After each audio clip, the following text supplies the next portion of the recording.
My name is Spencer, and I am a second generation educator. My name's Stuart. I've been in education for over a decade, and my father as well was an educator. Interestingly enough, our parents worked together at an alternative high school probably 30 years ago, plus maybe. 1900s. Yeah, Yeah. 1900s. So this podcast is about education and what we view and what we think about some of the things that are happening in education, specifically as our roles as leaders in buildings. Today, we are talking about moving from teaching to administration or counseling to administration, why people make the move to go into administration. Yeah. We want to So, talk about what it looks like, what the story is, and what we can do to help. so let's hear what are some of the reasons that people go into administration? Well, I can share my personal story with it because it is one of the reasons.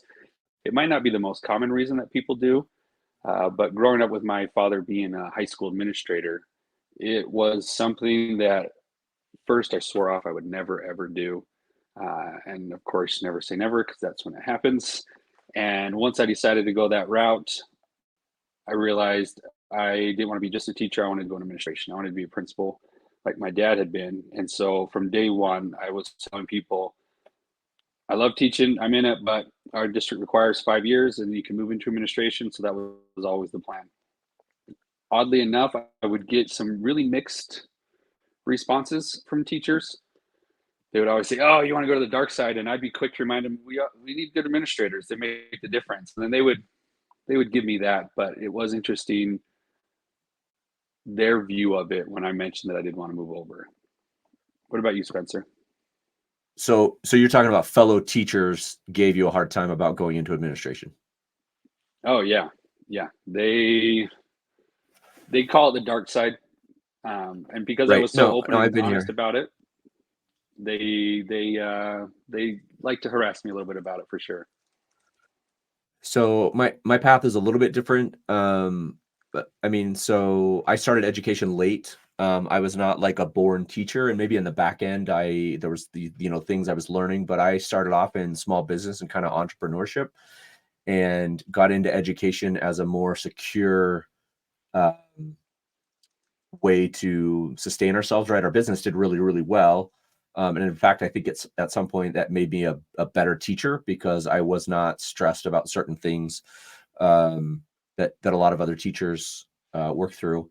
But about 3 years into education, our business we had to sell off. This is 2008ish, and we had to sell off some different things. And so I started looking at everything, and I was like, hey, this is not going to be sustainable based on this outcome. And I don't want to say it's all about the income, but when you tell somebody, hey, your income is going to double, basically over a period of time, that was super helpful. I think also my skill set outside of school, as far as like, management and, C-suite positions, as far as like the business goes, in operations and logistics and different things like that, really helped the case for seeing a big picture in a school and all of the moving parts and bringing them all together to be like, synchronous, was also another skill set that I recognized pretty early on. Um, and to be honest, the idea of helping build a culture in a school as opposed to just your classroom is helping teachers, create a school-wide culture.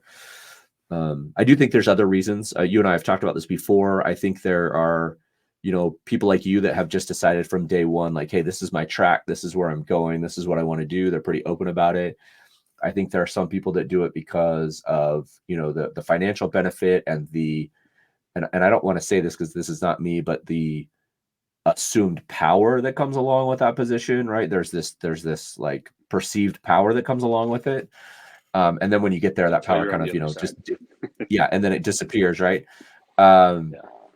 and then I think there's a group that are of people that are really, really good teachers, and they hear it long enough and from enough people that they say, "Oh, hey, you would be a good administrator. Have you thought about that?"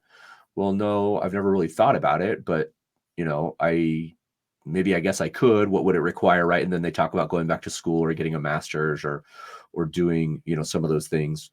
Um, but some people decide to do that part and then they never actually go into administration, right? Because they go through the classes and they start to see what's happening and they start looking closer. Because I think as a teacher, you look at what your principal, your assistant principal does, but then when you start getting into the classes and you start like looking at the case studies and you start doing your hours and your observations, you start really seeing what it is.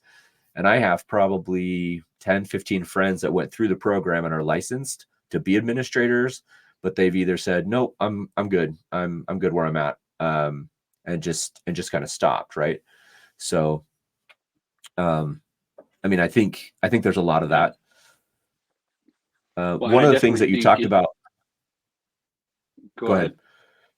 ahead. No, you I go. just think it's interesting having the individuals that would be really good administrators, but for one reason or another, they don't want to take that leap. And we need good teachers, so it is hard because you want to really encourage them to stay in the classroom, but you know that if they were on your team, you could really do some really good work with them.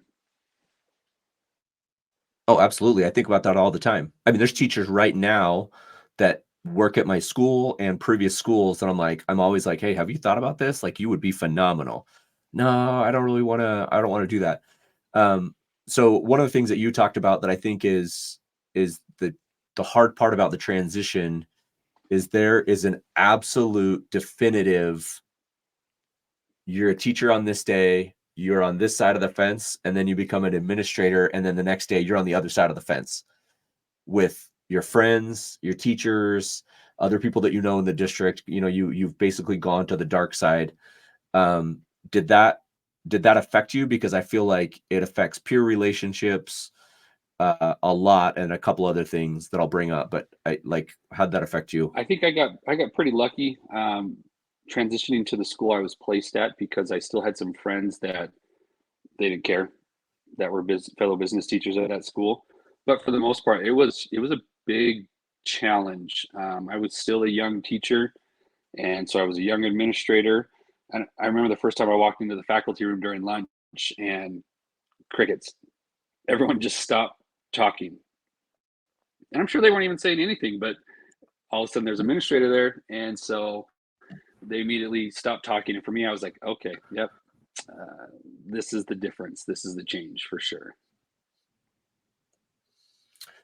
Even after you've been in a building for 3 or 4 years, there's still that like, hey, the faculty lounge is a sacred place just for teachers. You can't, I mean, you can go in and you can talk. And I know that there's people that will listen and be like, no, that's not how my faculty lounge is. And I'm like, no, no, no. They just change the topic when you walk in. That's how it is in every building I've ever been in. Like, and I'm not trying to call out other administrators that are saying, oh, this or that, but it's just the idea that um, teachers need to have a safe space outside of, where you're at. The other Yeah, the for other sure. couple big things that I think are the kids.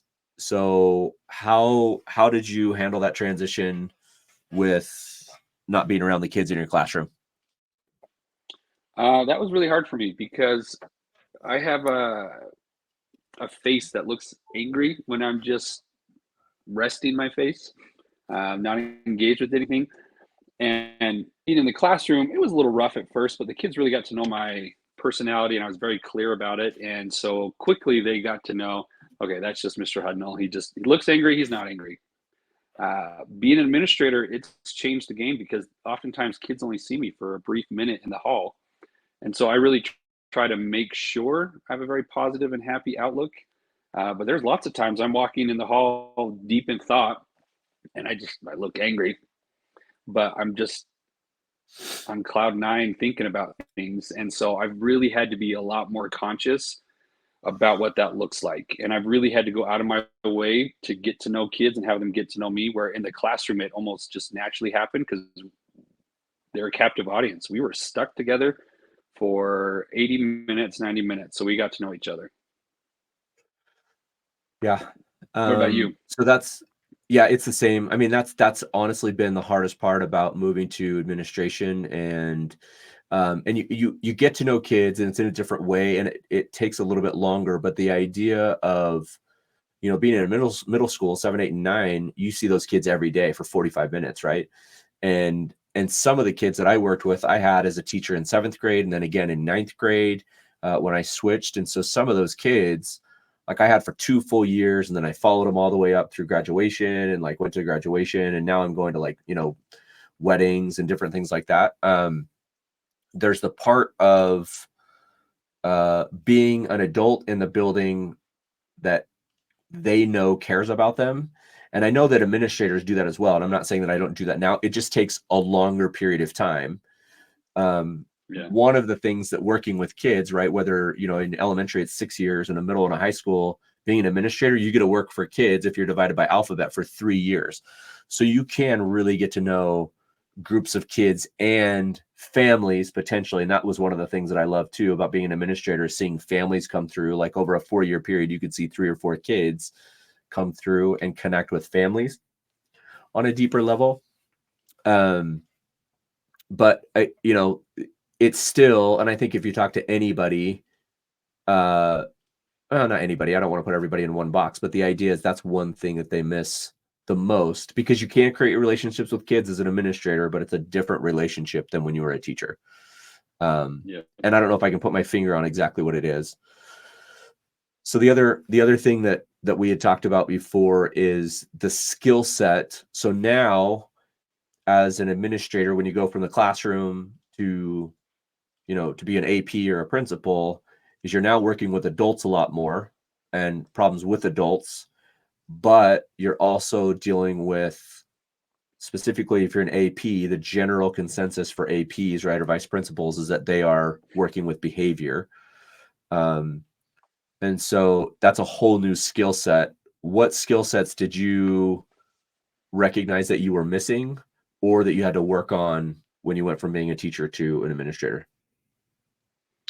Yeah, that's a great question. I feel like I learned a lot from the first administrators I worked with, and I learned a lot about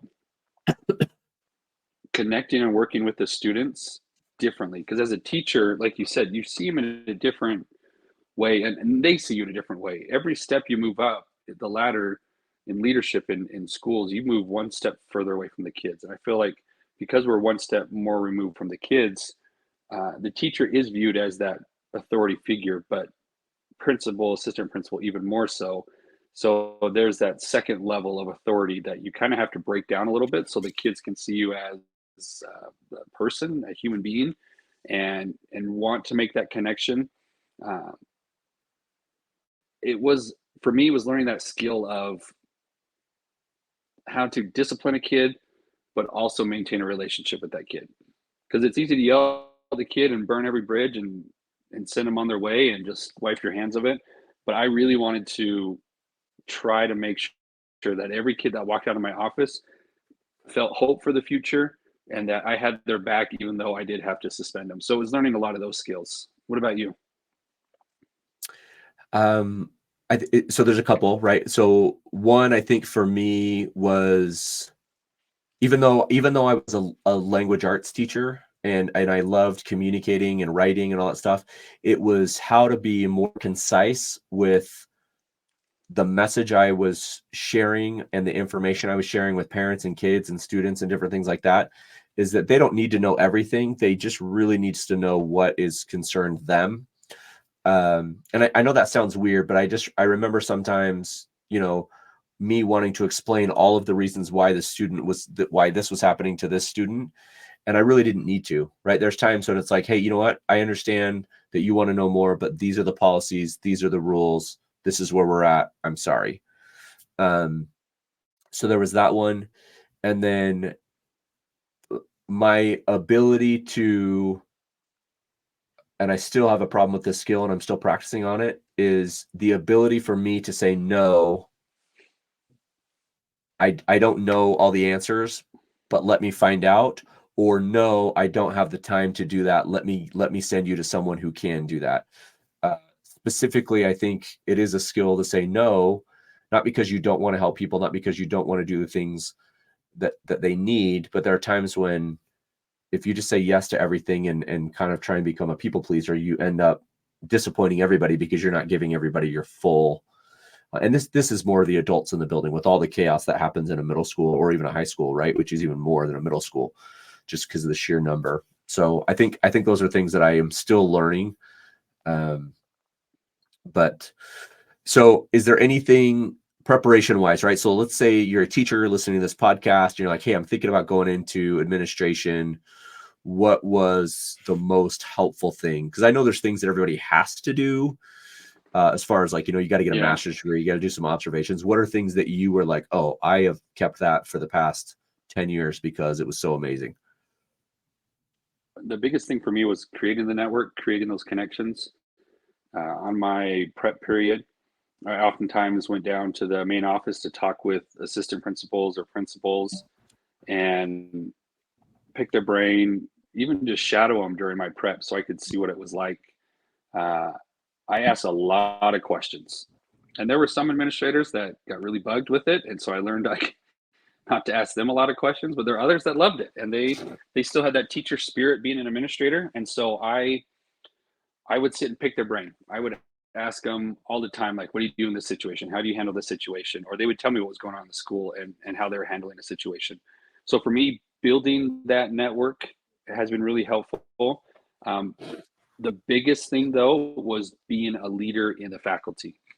Um, I mean, whether I was or not is subjective, but I was looking for opportunities to lead out in professional development, looking for opportunities to lead out any way I could, which helped because by the time I applied to be an administrator, my principal, but also the district saw me as that type of person already. So it was an easy transition for them to take me as an administrator.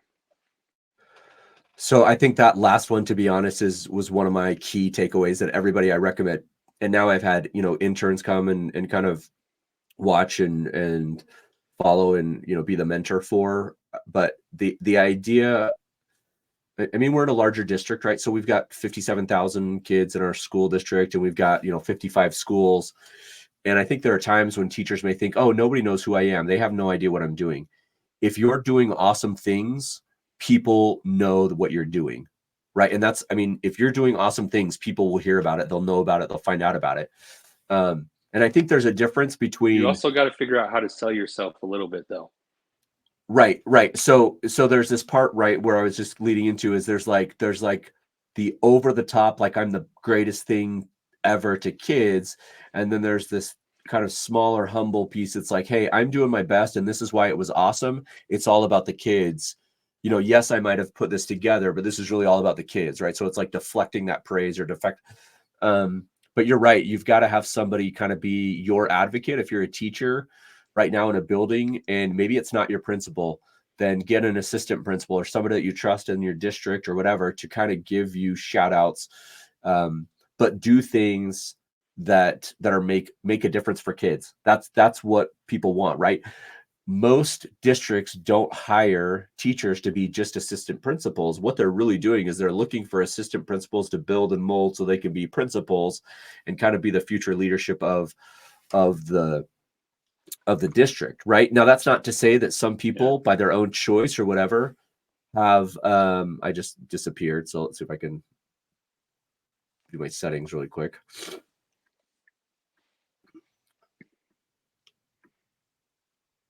Well, and I think it's those connections that are going to serve you best in all. We hear it all the time. It's all about who you know, and that goes true in this case as well. If they can speak from experience of this dude knows what he's doing, it can't do anything but help you. Yeah, I think the last thing is that mentorship and that colleagues. I still have really, really good relationships with people that were assistant principals that I worked with as a teacher that are still assistant principals, or maybe they're now principals, and that we can talk about things and we can hash things out. And I can call them Yeah. outside of work and say, hey, I have this situation. What would you do in this situation? Or how would you handle this? Because what you'll learn, right, as you continue through education is that people have their really kind of niche specialties, right? So I have somebody that I call about special ed. I have somebody that I call about technology. I have somebody call about relationships. I have somebody that I call about, difficult conversations because this person really handles things well. So as you kind of go through your teaching career, start to keep a list of those things. So the greatest rewards, right? So what are your biggest rewards that you would say about administration? Whew, that's a great question. The biggest rewards is that's wow. It depends on the day. For me, it's making those connections with kids in different ways. I really enjoy the tough kids. I really enjoy making connections and helping those kids that have that really tough outer shell, but they're just big teddy bears inside. And as a teacher, I didn't have the opportunity to do that as much just because I had 30 kids in my class. As an administrator, I have more of a chance to do that. And the other most rewarding thing is working with a team.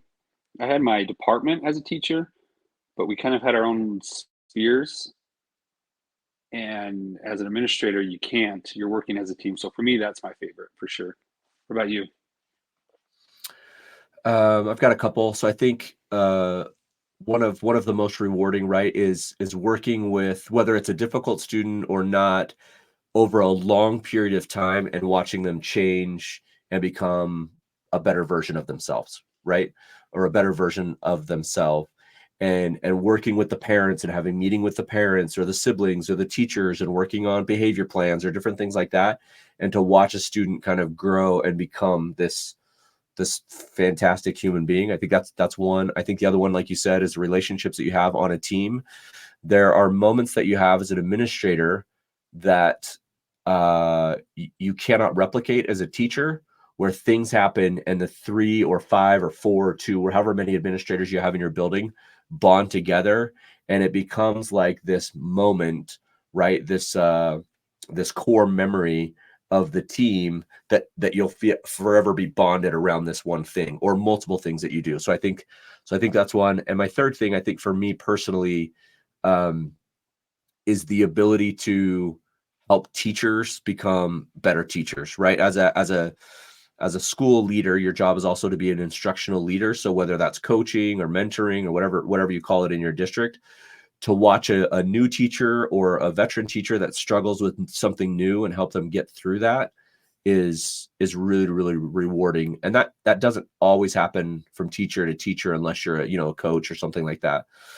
Okay, so the 3 tips that you would give, and these got to be your top 3, right? So this is the money moment for teachers. What are the 3 things that you would say to teachers to help them be more successful? So if you're listening to this, you're going to get 6. Stuart's going to give you 3, and I'm going to give you 3.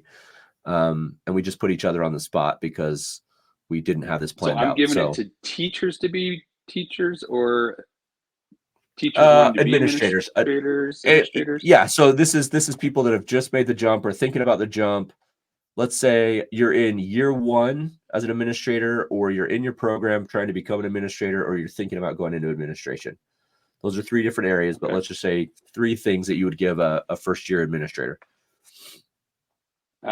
First year administrator, first one for sure is 99.9999% of the time, you do not have to make a decision in that moment.